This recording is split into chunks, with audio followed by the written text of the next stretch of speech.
Hi, lacrosse fans. Welcome back to episode number 15 of the Sticks and Picks Lacrosse podcast presented by Lacrosse Unlimited. Lacrosse Unlimited provides the best equipment, apparel, and lacrosse footwear since 1990. Check out their website at lacrosseunlimited.com for all your lacrosse needs. I'm your host, Will Petchnig, alongside co-host Jake Fox. In today's episode, we talk to one of the most respected coaches in the National Lacrosse League.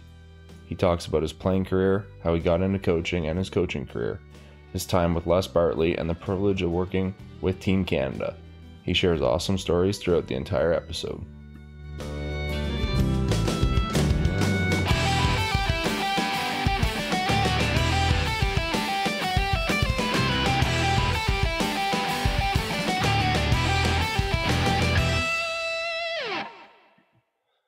He has spent almost 2 decades behind the bench in the National Lacrosse League, which is highlighted by 6 Champions Cup titles, most recently with the Swarm in 2017. He's also a 2-time Les Bartley Award winner, which recognizes the NLL's Head Coach of the Year, and he was also the 2009 GM of the Year recipient. He has served with Team Canada on multiple occasions, most recently as the general manager of the 2019 gold medal team in Langley. He currently serves as the head coach of the Georgia Swarm. Please welcome Eddie Comeau. Hey guys, thanks for inviting me on. Appreciate it. We're really excited to have you on, Coach. Obviously, you've developed a reputation as one of the best coaches in the league, and that's hard for me to say, being a division rival of yours. But we're really excited to have you on here and talk to you and get to know more about you. Awesome. Yeah, great. Well, looking forward to it. Yeah, no, we're definitely excited to have you on, and we're going to get right into things here. We're going to kind of talk about how you got involved with the game of lacrosse.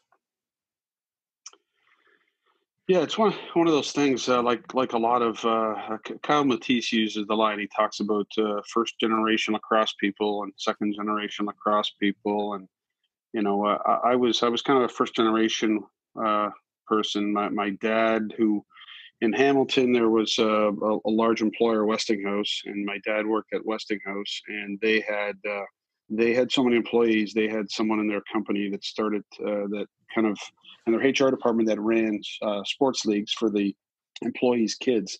So they had a hockey league that they ran, and so my dad had put us into hockey. But the guy who ran the leagues, his name was Bill Buckley, who's in the Ontario Lacrosse Hall of Fame. He started up lacrosse in Hamilton, and so a lot of the people that were in the hockey association went over to lacrosse. So that's how I got into it. My brother was a few years older than I was. He was playing, and I got into it from the time I was 5 years old, and been involved for 50 years now. And I tell people that it's something that it's a passion, obviously, for all of us, but something that I done since I've been 5 years old. I plan to do till I take my last breath. So it's something I love to do, and great to be part of a sport that I tell people that it's a small community, lacrosse, and we all want to grow it, but in some ways, it being small makes it even better. The fact that when you're walking down the street and you see a guy with a lacrosse shirt on, you give him kind of the "Hey, how's it going?" right, the nod. That you're part of something special, and I don't think other sports, large sports like hockey and basketball and soccer have that type of bond. So it's a great sport, and I'm glad my dad, who knew nothing about lacrosse, decided to sign my brother and I up for it. So it was a great life decision, and I owe him a lot for what it's brought to me. And a part of some of those first Hamilton programs, how incredible is it for you to see almost 50 years later the growth of lacrosse in Hamilton? Yeah, it's been super, and Hamilton was a really good market, like in terms of A level lacrosse for a lot of years, and then it kind of dropped off a little bit, and but we're working to try to get it back to where we're trying to develop some A level players and A level teams. The nice thing is when you look over the last number of years, the number of guys that have come out of the Hamilton system that have gone to the pros, and Shane Simpson and Kyle Matisse, Joey Capito, Mike McNamara, Now Matt Gaudette, is going to get drafted next year. Another, be a big time player. So lots of Hamilton guys. I'm probably missing some, and I apologize to those that I am. But it's great to it's great to see that. And I guess it was about 5 years ago we celebrated our 50th anniversary as an association, and it was great to have some of the guys come back. One of the guys who came back lives up in Owen Sound now is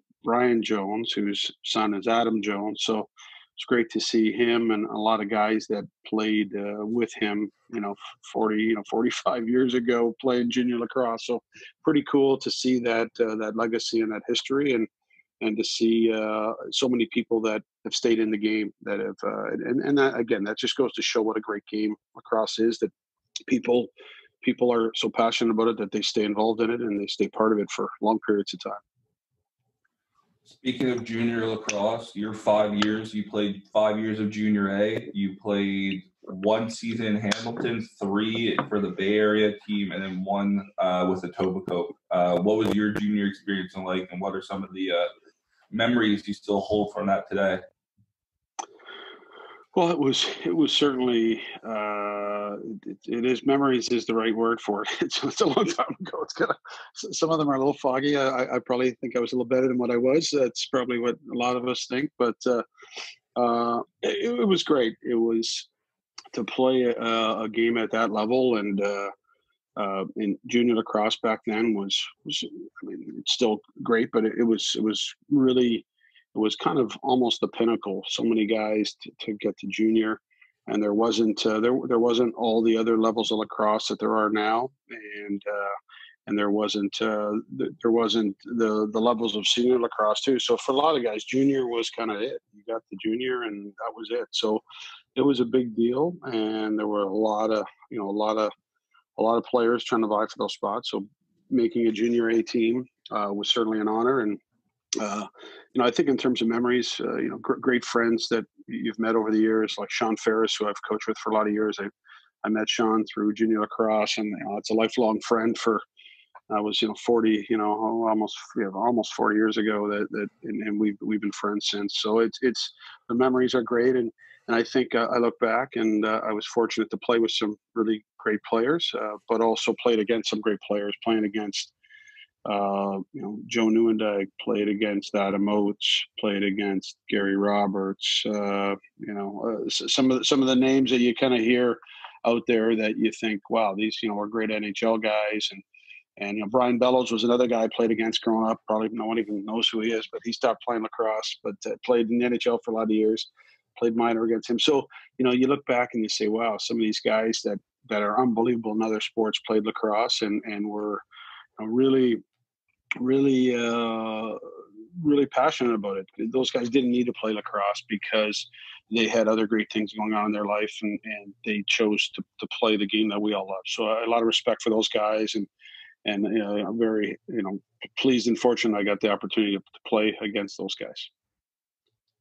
Yeah, no, certainly. And you talked about hockey guys there. I'm a hockey player as well. I chose hockey over lacrosse. And do you think lacrosse helps out the game of hockey to become a better hockey player? Absolutely. I think you ask any of those guys, and you hear, the younger John Tavares say it too about what they got out of lacrosse, and Joe Nieuwendyk said it for years, and a lot of guys that if they could have made a living in lacrosse like they could have in hockey, that they would have played lacrosse. So I think there's a lot of compliments to it. I think the speed of the game, the contact, the decision making, and I think you look at Adam Oates, and Adam Oates in hockey was a great assist guy, right? Real setup guy. Well, he was the same in lacrosse, and you even heard that from Tyler Ennis, who played basketball at Syracuse and got drafted to the NBA. He played lacrosse in Brampton, and he said, some of the instincts that he got, that he helped him in basketball, he got from playing lacrosse, right? Basketball, you're running a fast break, you got to make decisions. Well, in lacrosse, you're running a fast break, you got to worry about some guy knocking you on your butt. So it's definitely the decision making, the speed of the game, the contact, and I know a lot of hockey people put their kids into lacrosse at younger ages because they want to try to, toughen them up and get the contact, and which is certainly debatable whether we should even have contact at the younger ages, honestly. But I think I think certainly the eye-hand coordination is the biggest factor. And I tell people all the time. I use the story talking about hockey. I use the story with when I've done a few school programs, and we did one at a school program that was based on it was a hockey program here in Hamilton that they have, and I asked the kids in the class. I said, "Hey, I'm going to ask you a question. How many players in the NHL currently started playing hockey when they were 16?" And I said, "Just let me know. How many do you think?" And they're all looking at me, and I said, "You don't have to think about it. The answer is 0." I said, "But I can tell you in lacrosse, I can think of a half a dozen guys that started playing lacrosse when they were, 13, 14, 15, 16, 17. So it's such an athlete's game. And I think any great athlete, if you're athletic, you can, lacrosse is the game for you. And especially if you like the speed, the skill, the contact, it's got all the great elements of a great sport. Yeah, exactly. And you made a good point there. It's an athlete's game. And we're going to go back. You mentioned there wasn't much of opportunity at the senior level, but when you were playing junior lacrosse, you actually played 2 games for the Brampton senior team. Can you kind of talk about that experience playing senior as a junior age player? Yeah, it was pretty awesome, actually. The one game we played in Brooklyn in the Luther Vipon Arena. I don't think it was even called the Luther Vipon Arena then.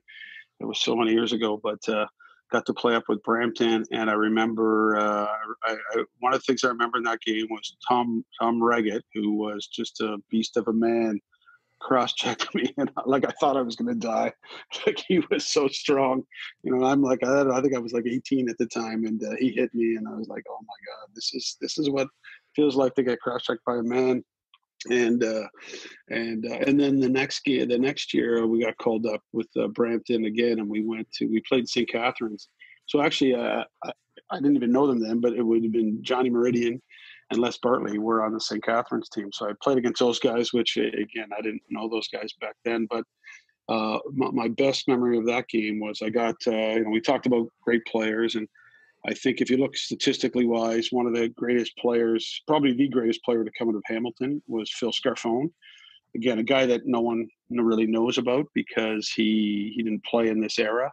But, he was averaging like 4 goals a game in junior, senior, like just unbelievable player. Great athlete, too. Won the Heck Crichton Award for McMaster football, like the top college player in the country. So unbelievable athlete. So growing up in Hamilton, he was in that next age bracket. So I got to watch him play junior, and it was the only game I got a chance to play with him. And he was kind of, I'd say, like the John Grant Jr. of his era. The things he could do with his stick were far beyond anyone else. And Brampton only had 12 players that game.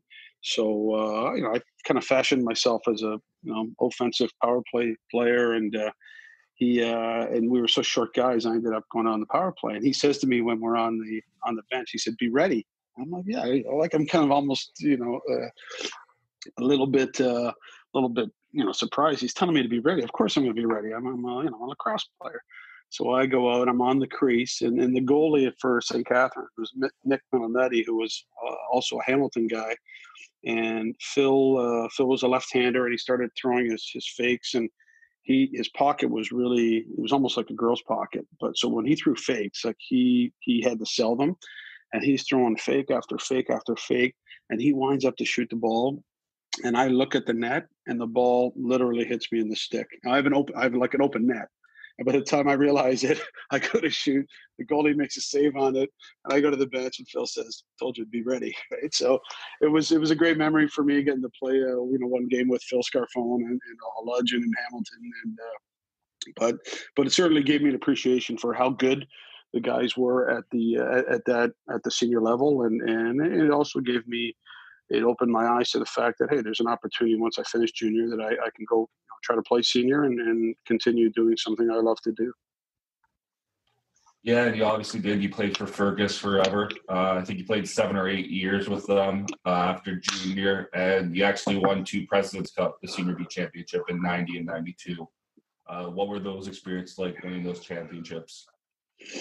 Yeah, Fergus was a really good program at that time, and it was great. We a great group of guys, and Bob Hamley, started with when I started there, Bob McGinn and Greg Hummel, a couple of really great players. When Steve Pinchin were guys that kind of led the team, and then they kind of retired, and then Bob Hamley was our captain for a number of years, and we were able to win number of times there, and it was great. It was Fergus was a small town that loved their sports and loved lacrosse, and we one of our great memories there was after we beat Owen Sound, who was our arch rival in senior lacrosse, and we beat them in a 7-game series, and the arena in Fergus, which I guess is called Center Wellington now, that arena, it was probably 2,000 plus people in there, and it was so loud that you couldn't even hear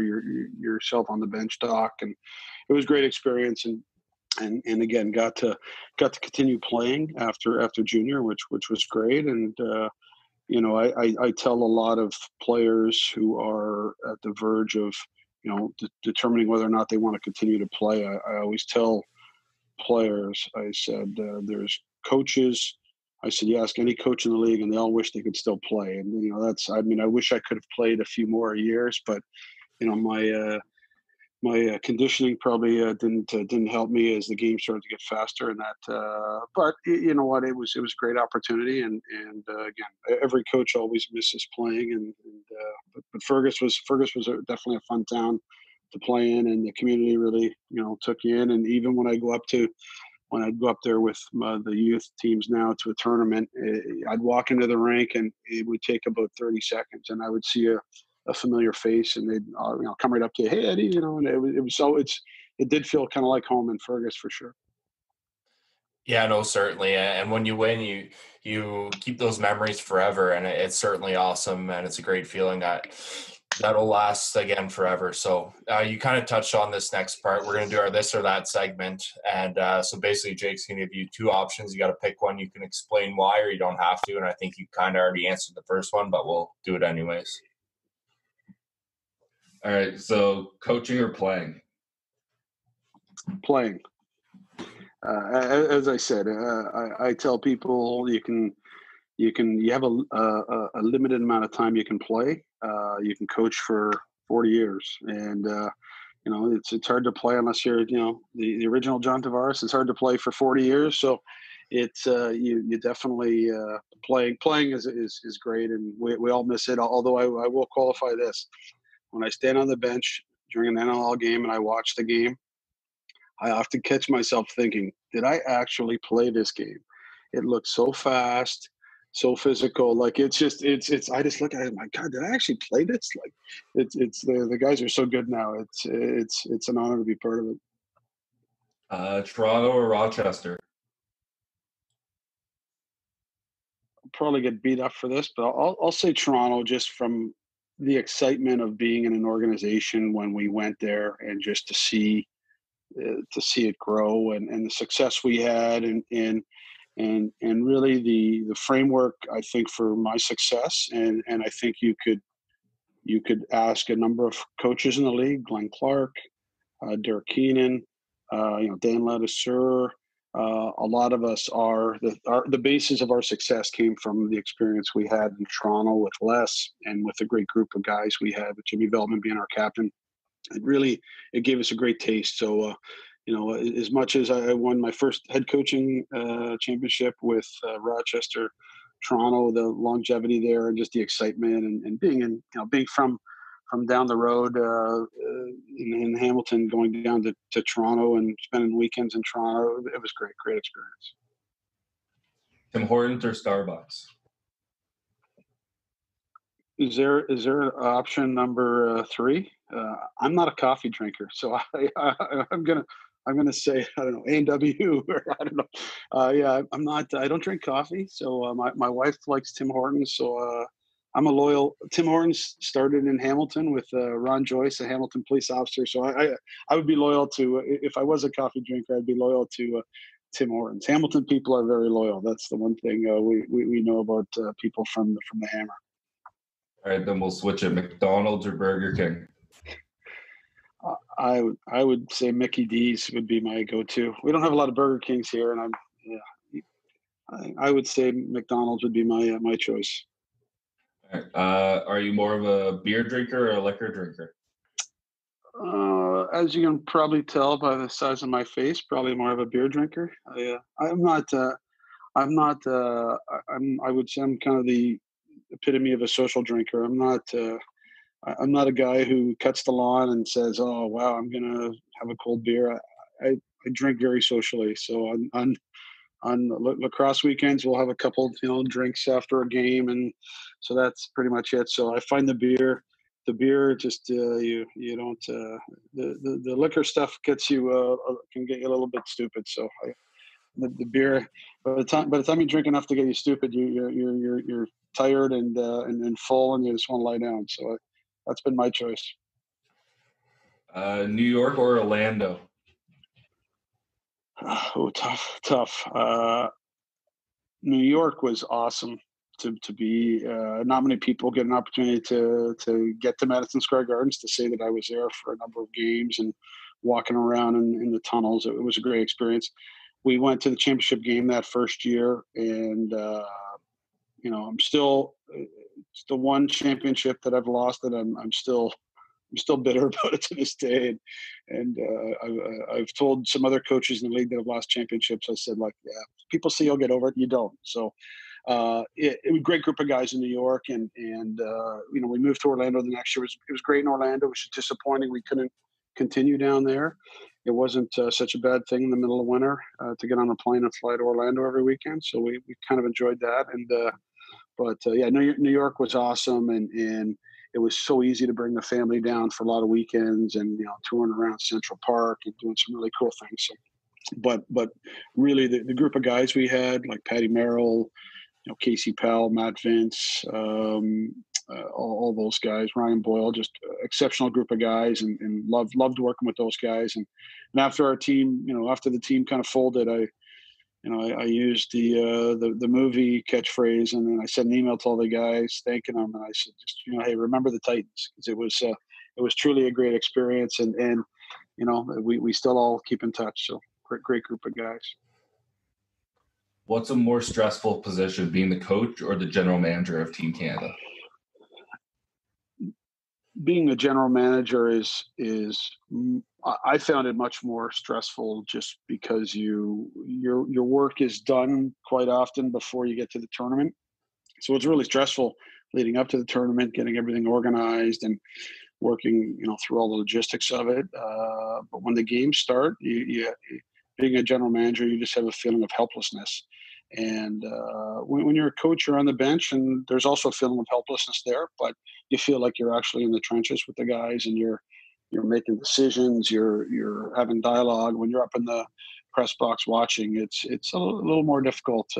Not feeling like you have any control or any input into what's going on. But I did learn that being a GM, picking the right people and trusting those people with, Glenn Clark did an outstanding job with the staff he had, and just knowing that they're going to make, do a lot of great things, and just make sure that you avail yourself to them if they need help. And that's what I kind of said. I'm here, guys. You want to bounce anything off me, feel free.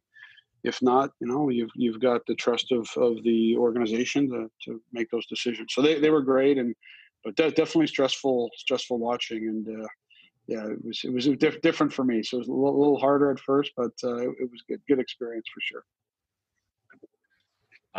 When you were a player, would you have rather scored on the outside or on the inside? Were you a muck and grind guy, or? Well, the fact that I probably scored about 1% of my goals from the outside would answer that question. I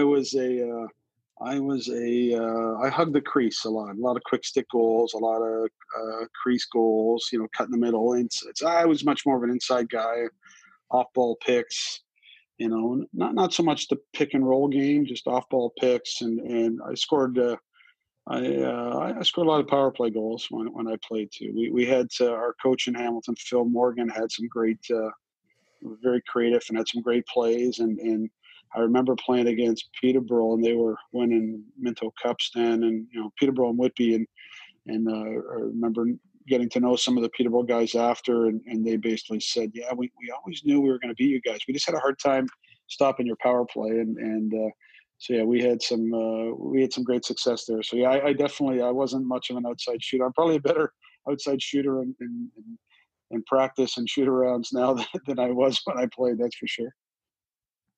Last question here. I know I read somewhere that you and your wife like to travel. So what would be a dream vacation for you? Going to a beach somewhere like Copacabana, or going somewhere like traveling through Europe?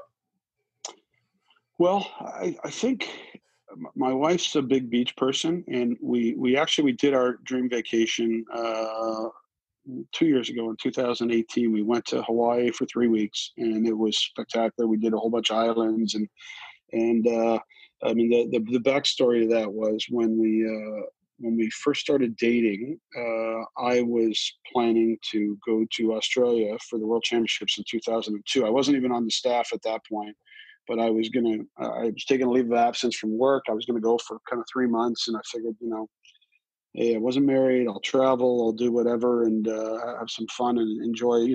Go see some places that I'll probably never get to. And so I started dating my wife, and I told her of my girlfriend at the time, and she said, "Yeah, I'm down with that." So we were planning to do that, and then we got married in 2001. And then because we were a little bit older, she got pregnant right away, and next thing you know, we're cutting down our 3-month trip to 1 month. And because the kids were the World Championships was in July, the kids were supposed to be born in September, and then so we cut it down to a month. Then we found out we're having twins. So then we cut it down to, I was just going to go. She wasn't going to be able to go. And I was just going to go for 2 weeks, and then the world, and then come back. And part of our plan was to, Australia, New Zealand, Fiji, all those places, and then hit Hawaii on the way back. And then the kids were born extremely premature, 3 months early. So my kids, when they were born, were 1 pound 12, 2 pounds. So they were in the hospital for 90 days. They were born June 16th. They were born 2 weeks before I was supposed to leave for Australia. So I had to make the tough decision. And it wasn't a tough decision. I had to make a decision to say I'm going to stay. And my wife said, "Oh, you go." But I knew that was a trap, and I kind of said, "I'm not going." And anyway, I knew I wasn't going to go, but she wanted to, make the decision mine, not hers. But yeah, so the kids were in the hospital for 90 days. So when we went to Hawaii the last time, when we checked into one of the hotels, the person said, "Oh, any special occasions?" I said, "Yeah, it's our honeymoon." And as I'm standing there with two 16-year-old kids beside me, and I kind of got a strange look. But yeah, so that was our dream trip. But we have talked about going to Europe and do some stuff there. But usually during the year, it's nice. During the wintertime up here, it's always nice to get away to a beach and just kind of get some warm weather and relax a little bit during lacrosse season. Yeah, certainly. That's quite the story, and I couldn't imagine the look that you got from the hotel receptionist. So we're gonna talk about your coaching career now. You started as an assistant coach under Les Bartley in Toronto. Can you kind of talk about his influence on you and what he's had over your coaching career? Yeah, Les is definitely, from a coaching point of view, the most influential person I had in my life. And again, I think if you talk to go around the league and talk to a lot of players who that are coaching now who played for him, they would say the same thing. I never played with Les, so I didn't have that opportunity, or didn't play under him. I only worked with him, but he was great. And Les didn't get the credit he probably deserved early on, and I think when he went to Buffalo and he had such a stacked team, everyone kind of just thought, oh, anyone, put anyone behind the bench and they could win. And although there may have been some truth to that, what I learned about Les was that he knew the game better than people thought he did. He was very compulsive when it came to learning, and some of the things that we do in the game right now are all things that we started with the Rock. You see guys in the power play the bottom guys. Sorry, the bottom guys on the man short moving in to take out a shooting lane. That was us back then. And you look at power plays, teams around a wheel. I don't ever remember anyone doing it prior to us doing it. There was some Les said, "Hey, we look a little stagnant out there. Why don't we start moving around?" But the best thing I learned about Les is that he was such a great people person, and I used to use the example and say Les could give you a shit for a half hour, and you'd walk away thanking him. Like he was so gifted at dealing with people, and his job as a union representative at General Motors. He dealt with management. He dealt with the union brothers, and he just did such a great job as a coach of really tapping into what what it is to be a coach of people, not a coach of a team, and that's something that I've learned. And as I said, I think a lot of those guys that were with us at that point carry that with them. So he was awesome, man, and I think of him every day, and again had a great footprint on the National Lacrosse League, and it continues today. One thing I find incredible looking back on, you guys had all those championships, and I think you guys won 4 and 5 years or something along those lines. The assistants back then were you and Derek Keenan. What was it like back then? I mean, you guys were both kind of in your first gig in the league, and eventually both now to making your way up to the positions you are now. What was that like, you and DK coaching with Les? Yeah, it was funny. The first year in Toronto, Derek was actually playing, and he had come out of retirement. I think he was 38 years old. He hadn't played in a bunch of years, and Les and Johnny had him in Buffalo, and they wanted him to come in and kind of be that veteran influence, and he was good. But as with injuries and stuff, when you get older, the mind is weak, but the body fails, and I think he had some hamstring injuries, or just got a little bit banged up. So he ended up being out of the lineup and coming on the bench with us and doing the defense. And then from there, the next year he kind of came on, full time as a coach, and it was great. I mean, Derek was a lot of fun, and I give Derek a lot of credit. We used to back in those days, before the days of having video calls like we're doing now, and we used to meet face to face. We'd practice. I think one Tuesday or Wednesday night at Lake Mount in Grimsby for much of the years, and then we would have a face to face meeting. And I would have it at my house because I was kind of in the middle. So Les would drive from St. Catharines, which is 40 minutes. Derek would drive from Oshawa, which was an hour. Drive to my house almost every week, and we'd have our team, our coaches meetings. And but yeah, Derek was a great guy. We had a lot of fun with him, and as I said, I think if you asked Derek, he'd say the same thing. We both learned a lot from Les, and not just X and O's, more just how to manage people, how to deal with people, and how to be driven. Les was a driven coach, and that's really rubbed off on so many of his players at the time that are now high level coaches in the National Lacrosse League. You ended up taking over for Les once it became too hard for him to coach, and he stepped down. Was that a difficult decision to kind of step into that role, or is that something that you kind of embraced and were excited about originally? Well, I figured at some point I would probably be a head coach, but I wasn't actively out there trying to become a head coach. I was pretty happy in Toronto. We had a great thing going. Organization was great. They treated us well. It was close to home. All those things, those factors that really are important to a lot of us that have outside jobs and outside interests. So it was difficult, but the hope was at that point that it was an interim deal, right? That we were doing it until Les was healthy and well enough to come back. So it was never thought that, hey, I'm taking over, Les is not coming back, I'm going to be head coach. The idea was I'm going to kind of babysit this role for a while until Les is gets cleared or gets through treatment and is up to it. And I think it was tough for Les because it was a big part of Les's life, and he knew it was going to be hard for him to do it while going through chemo and all the treatment and stuff. So it was difficult. And I think Derek and I would both say that we felt we were obviously disappointed that we were not given as much of a runway to kind of get ourselves straight, in which I kind of thought, I looked at our schedule and I kind of thought we were going into a period of time where we were gonna go on a good run, but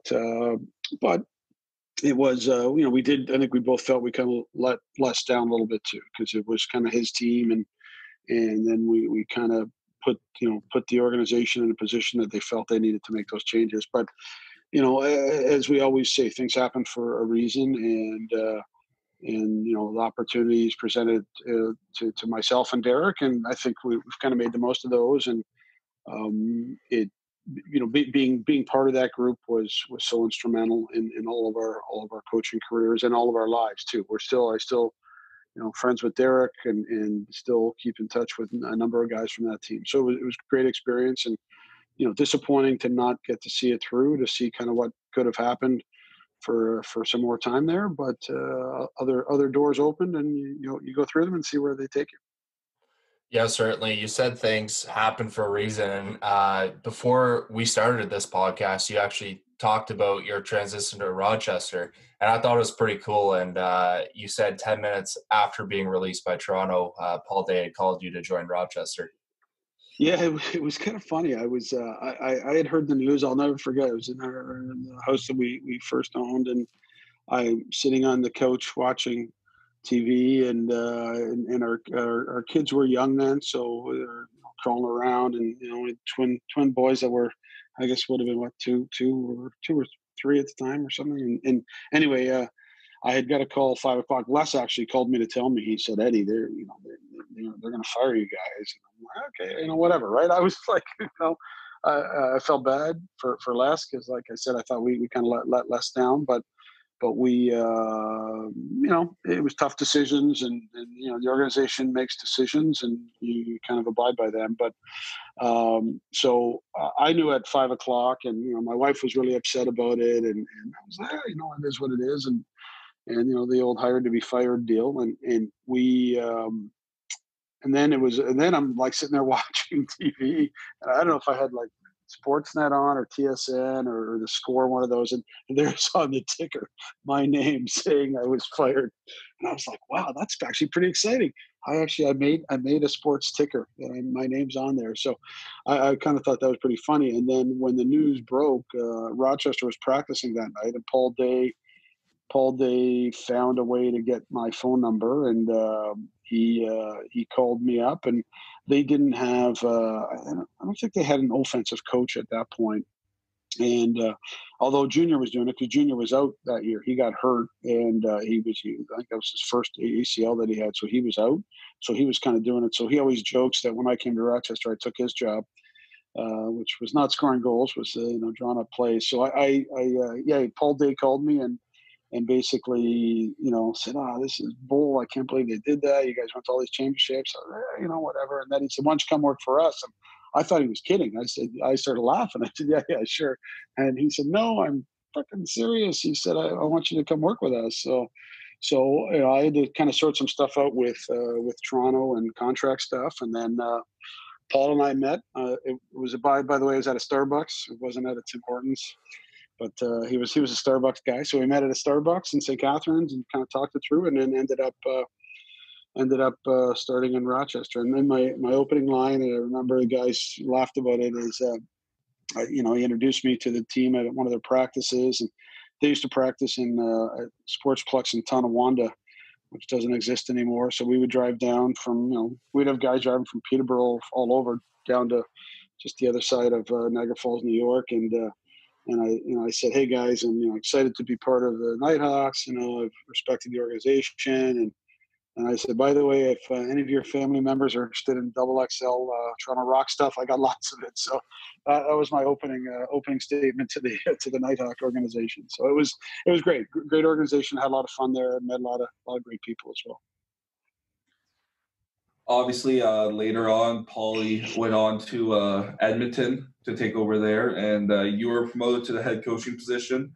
I got to ask, you had a kind of a similar start to the season as you did as you started the head coach in Toronto. Were you scared at that point? I know you guys went on to win 12 straight that season, and it was your first championship in Rochester in about a decade. Were you getting some of those flashbacks when you started the season a little slow?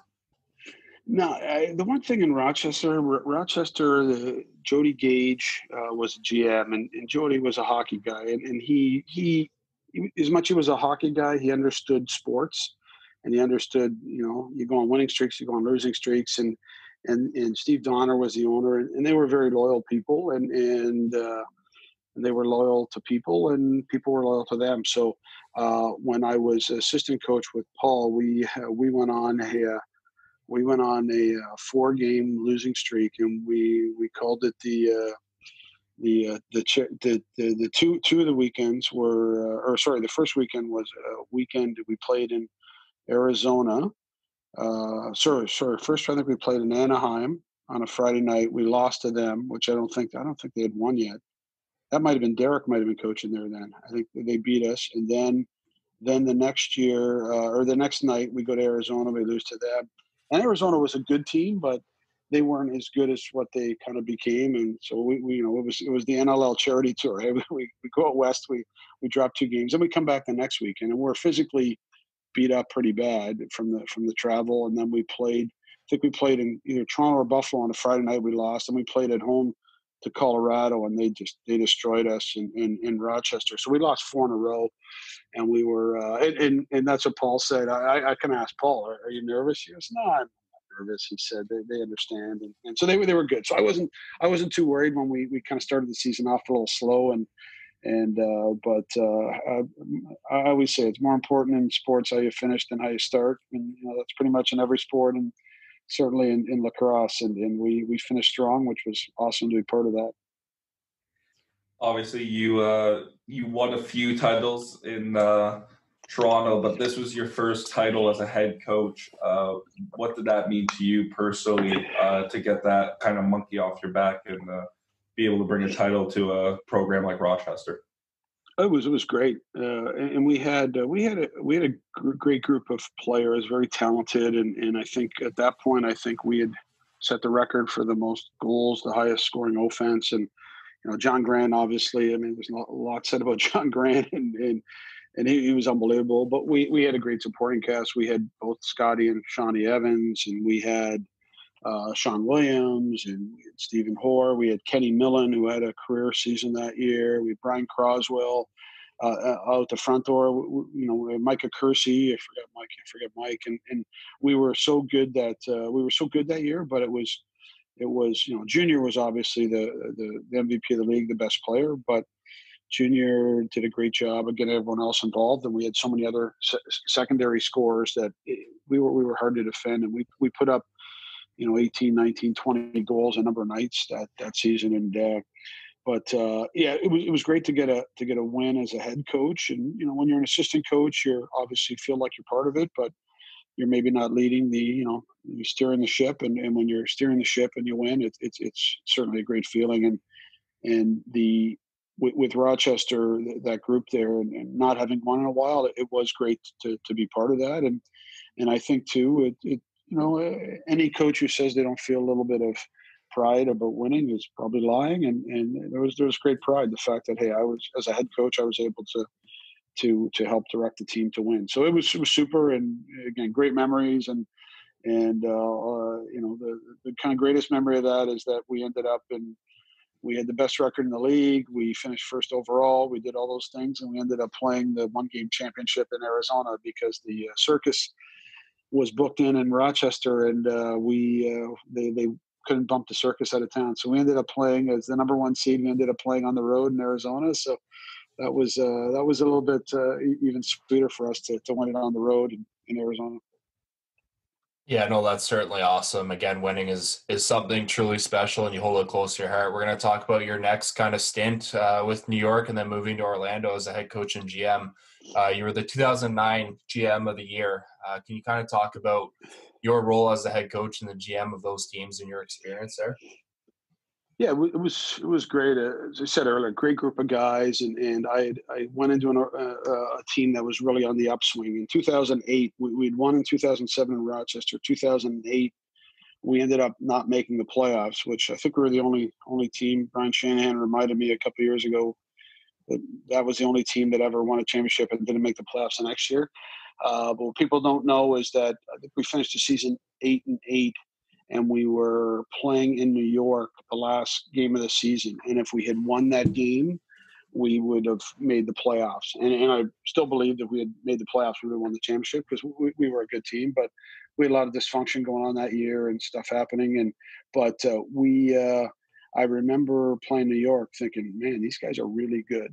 And it was a lot of American guys who I loved. I loved coaching the American guys. And then when I got interviewed for that by the owner, he asked me what I thought of his team, and I said, I think you were the best team we played last year. Like I thought they were really good, and Adam Mueller was the head coach. He did an excellent job there, and Jimmy Butler was assistant GM, and then they put together a great team of, again, a lot of guys that people didn't know of. And when I went there, it was great. And being a GM is a little different experience in the NLL just because of the trades and deadlines and all that. But it was, I got to work with, Les as a GM. I got to work with Jody Gage, so I learned a lot from those guys. And winning the GM of the year was quite funny because that next season in Orlando, when I won the GM of the year, I think I made one trade that whole year. It was just kind of funny. Like I kind of laughed, but our catchphrase that year was some of the best trades you make are the ones you don't make. And but I did pick up, I don't know if it was that year or the year before, I picked up Billy Greer, who was a huge pickup for us and a big part of our success. But it was spectacular working with those guys and getting a chance to.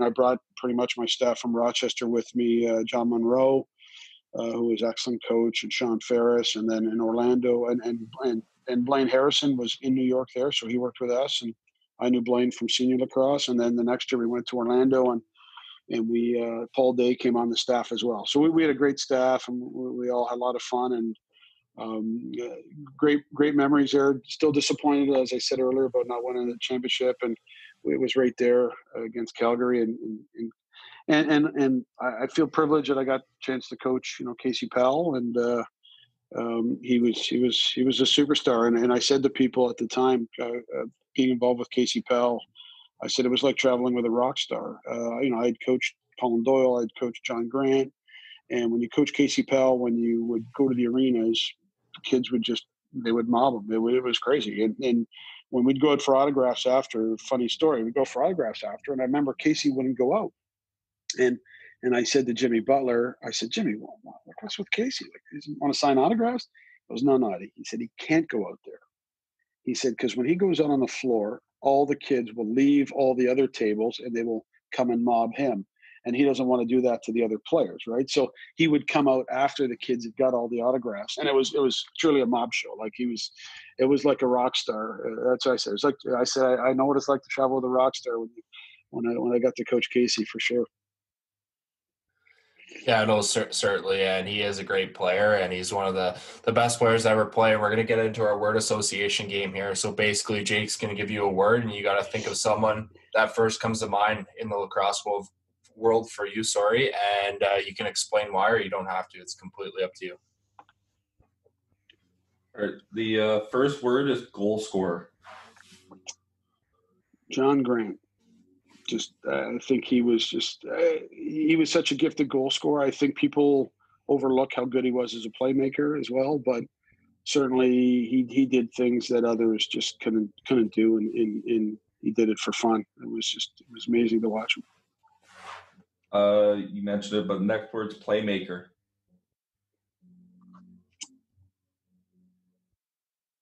Casey Powell. And I think, and I'll tell you, when I first started coaching Casey, I told him, I said, you are a goal scorer. I said, who's masquerading as a playmaker. And I told him he had to shoot the ball more, which I think any player that a coach told that you need to shoot the ball more would be pretty excited by that. And he was, but I think he was such a gifted passer And much like Junior, he could send it past the anyway. And I still remember the one pass he made to Pat Madeleine on the crease.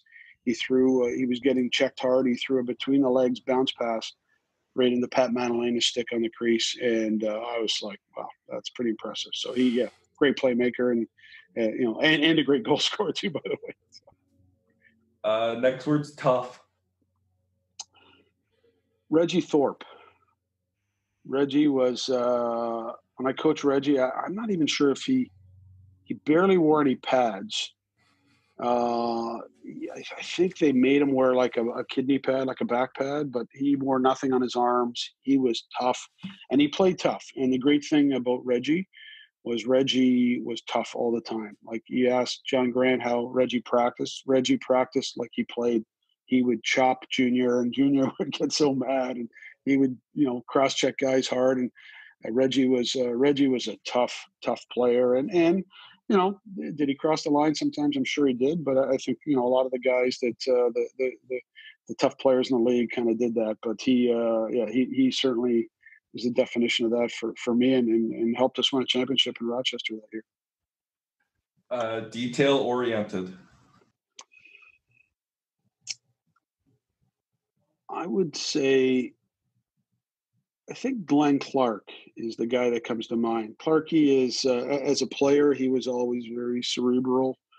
And as a coach, getting to work with him with Team Canada as one of my assistant coaches, and then as the head coach, very, very focused on the little things. And I think, again, he probably got that back from Les. Like, we talked about a lot of detail and really being focused. And but yeah, he does a great job of that. Greatest of all time. Wow. Yeah. I would say the greatest all-around player is John Tavares, I think. And I might get some heat for that one. I mean, Junior, I think, is the greatest goal scorer and the most creative. And I think Gary and Paul were certainly the biggest drivers of our game. But I think JT's longevity, and I remember someone saying to me at one point, they said, JT looks like he's getting, old. This is when he was maybe like 42 or something. I said, old? I said, he scored like 40, 45 goals last year. Like, I said, if that's a definition of old, I'm not sure what really old is. But he was so good and played hard and so smart. And again, great playmaker, great goal scorer, and did so many great things. Coachable. I'll say two things here. I will say, thought John Orson, who I had in New York, Orlando, and then we had a little bit in Denver when he was able to play out there. Really, really a guy who wanted to learn, listened, asked for tons of impact, like a feedback, wanted to get better, knew that the indoor game wasn't something he was as good as he was in the field game. So he really wanted to learn and get better. And I would say in general, a lot of the American guys I've coached have been very coachable, because they really came in and said, hey, I want to get better. What can I do?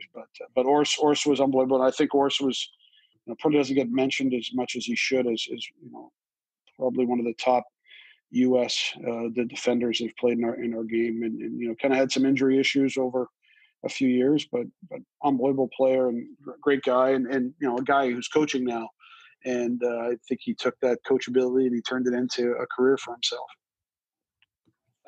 Agitator. Well, yeah, there's a few of those over the years. I think back to the early days, and there's a few guys that would kind of stick guys and run away, and that was always tough to watch that. I think now, Shawnee Evans did that when he first came in the league. He was that guy. I think he still is to some extent. So, but there's a few guys that kind of thought about over the years that you say, like, it's one thing to be an agitator and the Brian Marchant of the league, but it's frustrating, those guys, right? Because they're the guys that are sticking and yapping and then never want to mix it up at all. So, but Shawnee certainly played that role well early, and people that haven't been around the league long enough don't know that he backed it up though. He agitated, but he dropped his gloves, and back in those days he fought. He took on all comers, and tough guy, and pound for pound one of the toughest guys ever in our league. I laugh because I've known Shawnee forever, and since me and Will have been doing this segment on the podcast, I think Shawnee has the most all-time votes quite easily. Him and Scotty gets thrown in there a lot too. But yeah, for sure. Both. I think anyone with the last name Evans from Peterborough, I think that's pretty much you can check that box off. And Scotty, by the way, had one of the greatest lines ever, and when he was doing color commentary in Rochester the one year, they said something about he held the record for most penalty minutes for a Nighthawk or something or whatever.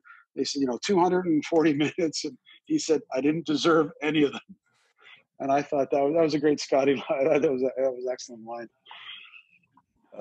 Finally, the last word, because it's my favorite word in the English dictionary, and I'm going to ask you to pick someone in the nicest way of this word, but the word's jackass. Oh, who would that be? I think I'm going to say in the nicest way, Colin Doyle.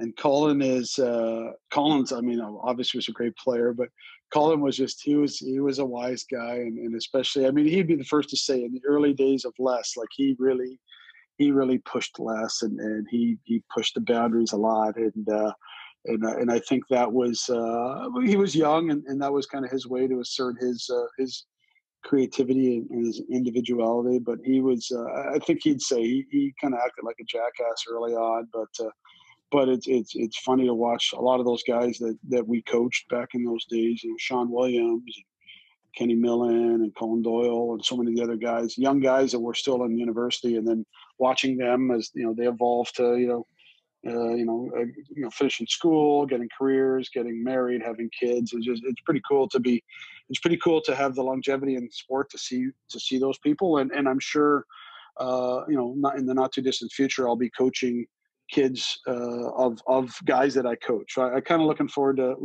that. Being able to say, hey, I coached your father too. So yeah, it'll be pretty cool. Yeah, no, certainly. And we're going to go a little bit back in your coaching here. And you coached in Colorado for a little bit, but then you've been in Georgia for the last 5 or so years. Kind of talk about the process of ending up with Georgia and being head coach of the Swarm.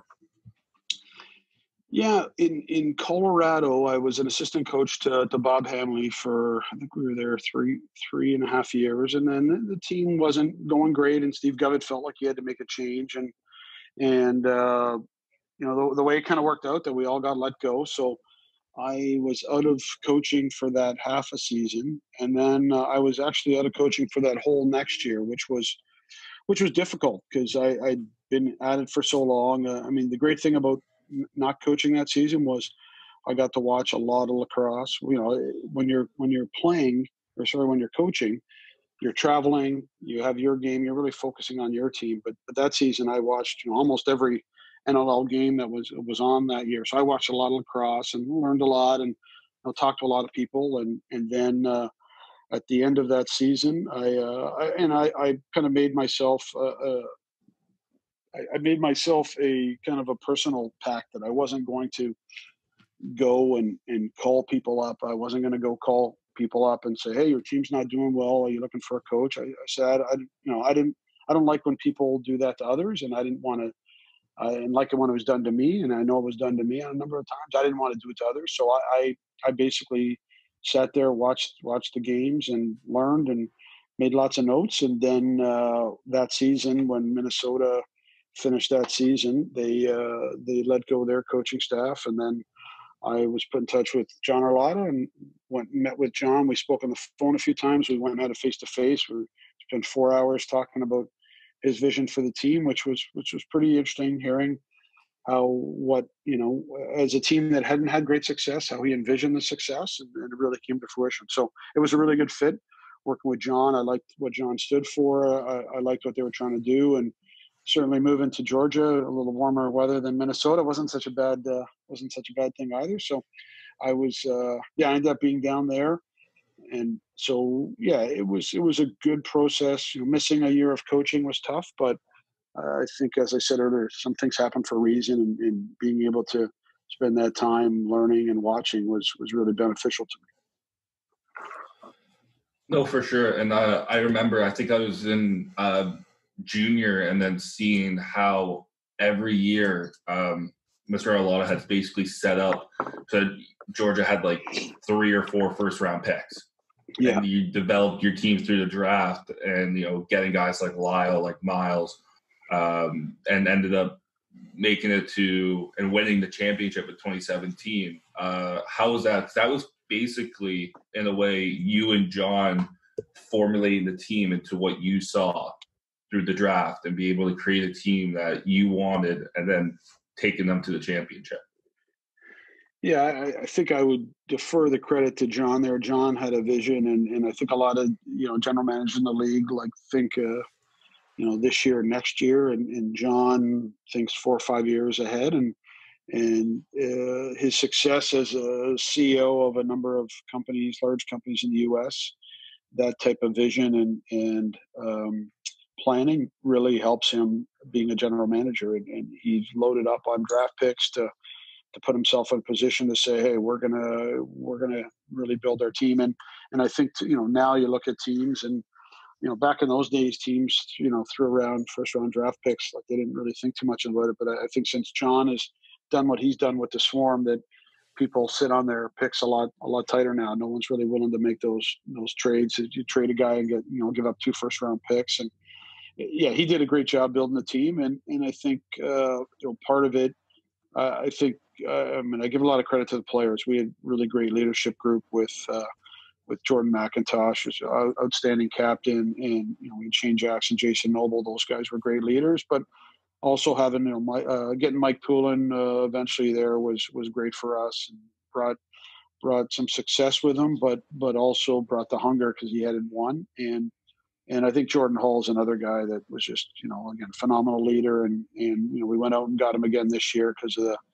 Not just because of the things he does, but how hard he plays and what he brings to the team. So he's been great, and it was great to be part of that organization, and still part of it. And we, certainly watching some of these players develop, and specifically Shane Jackson, where he's really played himself into contention to be an MVP of the league, which I think 4 or 5 years ago people would have probably scoffed at that if you had said that. So it really great organization, and I think great group of guys, and the players genuinely, you hear it from a lot of teams, they genuinely like each other, and you had the opportunity to experience what John Ranigan's like. John Ranigan's great guy too, and again, that's the type of stuff the team that we had there was, they cared about each other, they cared about winning, and they went out and performed.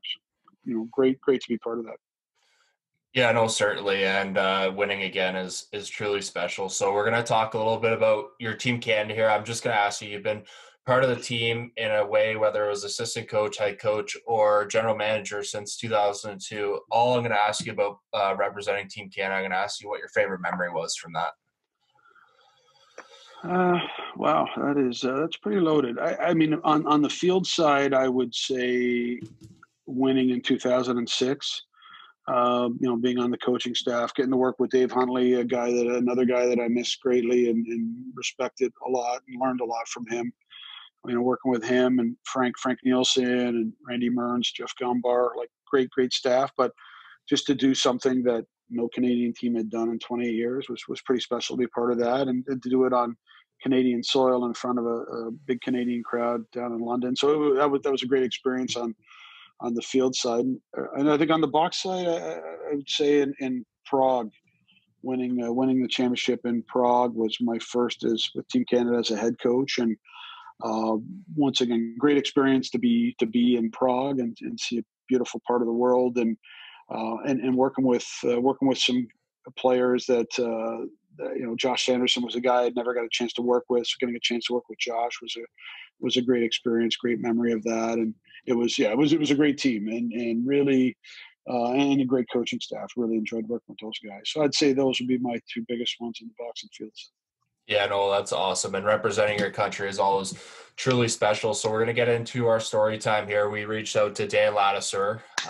He gave us a couple stories to talk about. The first one, we got to get you to explain the Sleep Project. Yes, it's quite funny. Being all of us from the area here, we travel together. Dan Ladouceur, Sean Ferris, and I.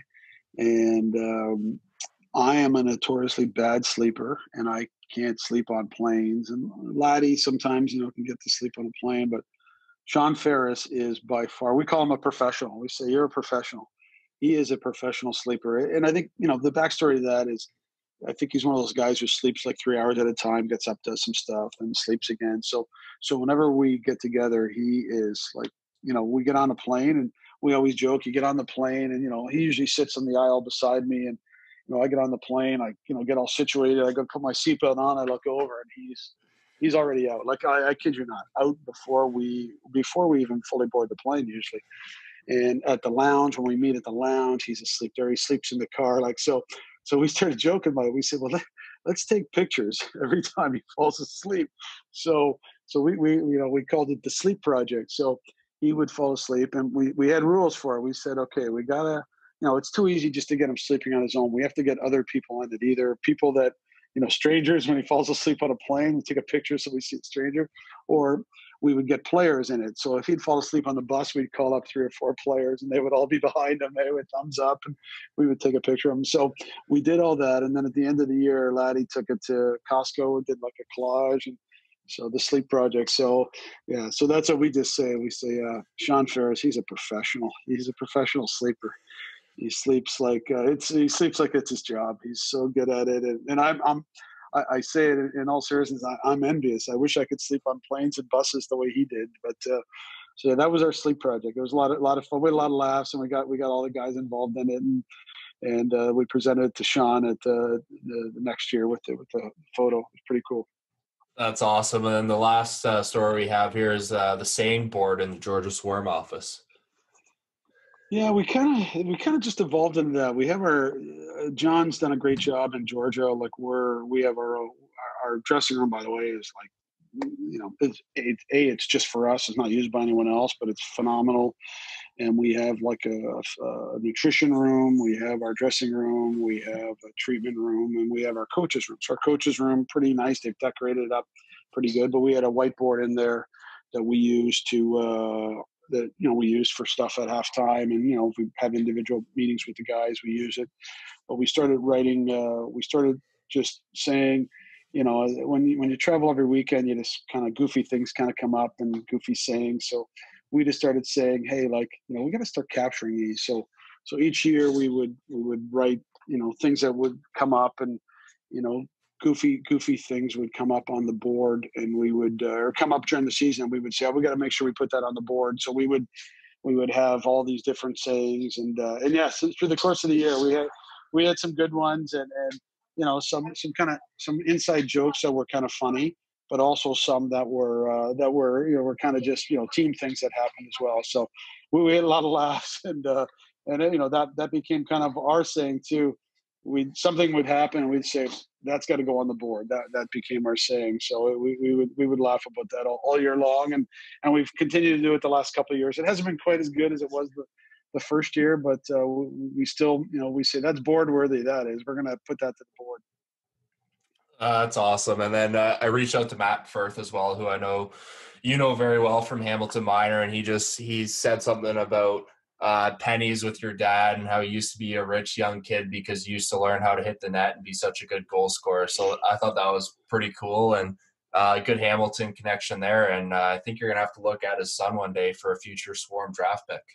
Yeah, well, I think both. I know Sammy is probably going to be coming out this year, and then Willem down the road. As I've watched him play, really good player. So, and Matt was a really good player in his own right too, and played some senior lacrosse as well, and played lacrosse a few years ago at 47 years old or 48 or something. And I kind of ridiculed them. So what are you thinking? But yeah, when my dad didn't know anything about sports, didn't play sports growing up, but he took me down to there was an old arena right beside where the football stadium is in Hamilton called Scott Park.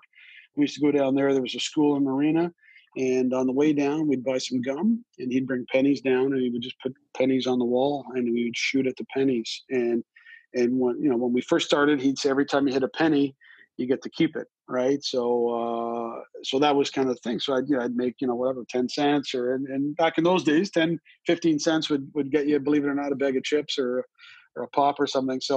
But then I got pretty good at it. My dad had to say, okay, like, no more, right? Like, we can't, I got pretty good at it. But I use that with my kids. I tell people that story because it's a great story that there's so many people that play wall ball. And even when kids are warming up in the arena and they're throwing the ball at the boards, it doesn't. I say, like, all you're doing is throwing the ball. Really work on throwing the ball at a penny to be accurate, and that's what we did. And my dad did that for many years, and it was great. So it was a lot of fun, and really worked on my accuracy and being just dialed into it, right? Yeah, exactly. That's an awesome story. And we're going to get into our final segment here. It's our play until the whistle segment. As you know, there's been a lot of abuse towards officials in Ontario lacrosse the last few years and just in the game of lacrosse itself. So we're going to ask you who your favorite referee is and why. Well, I think we've had a number over the years that done a great job. And I always try to say to guys, refereeing's a real tough job in our game. It's so fast and there's so much contact and there's so many bang plays that we say we really have to be respectful of them. And especially at the minor level, we lose so many referees each year that they don't want to come back. And a lot of those are young kids that maybe have a future in refereeing, but are kind of pushed out of it because of people being really stupid. So I liked, one of the refs that I had, and he's a Hamilton guy that we had over the years, was Roger Nurse. And Roger, I knew Roger. I played with Roger a little bit field. I played a lot with his brother, Richard Nurse, growing up. And Richard Nurse's, son is Darnell Nurse, and his daughter's Kia Nurse. So pretty good genetics in the Nurse family. But Roger was good. I like Roger that he was fair in the games, but he also would talk to you. And I think that's part of the big thing with referees. And I tell the young referees, communicate with the players, communicate with the coaches, and that goes a long way to earning respect and people understanding what your decision making was. You don't have to go through every detail, but really communicating. And I think Roger did a good job of that, and I'm sure Roger would say that he's learned that from a lot of referees he's worked with over the years as well. Yeah, certainly. And Roger is a very good communicator as an official. I know a lot of lacrosse players in this area have had him several times, and you touched on it there. Communication with between officials, with players and coaches, and remembering that they do have a tough job, it will go a long way in helping the officials in the game of lacrosse. So, Eddie, we appreciate you coming on here, talking with us, and sharing your story about lacrosse. And we wish you continued success with the Georgia Swarm. Great. Thanks a lot, guys. Appreciate you having me on. And all the best to you guys. Thanks, Eddie.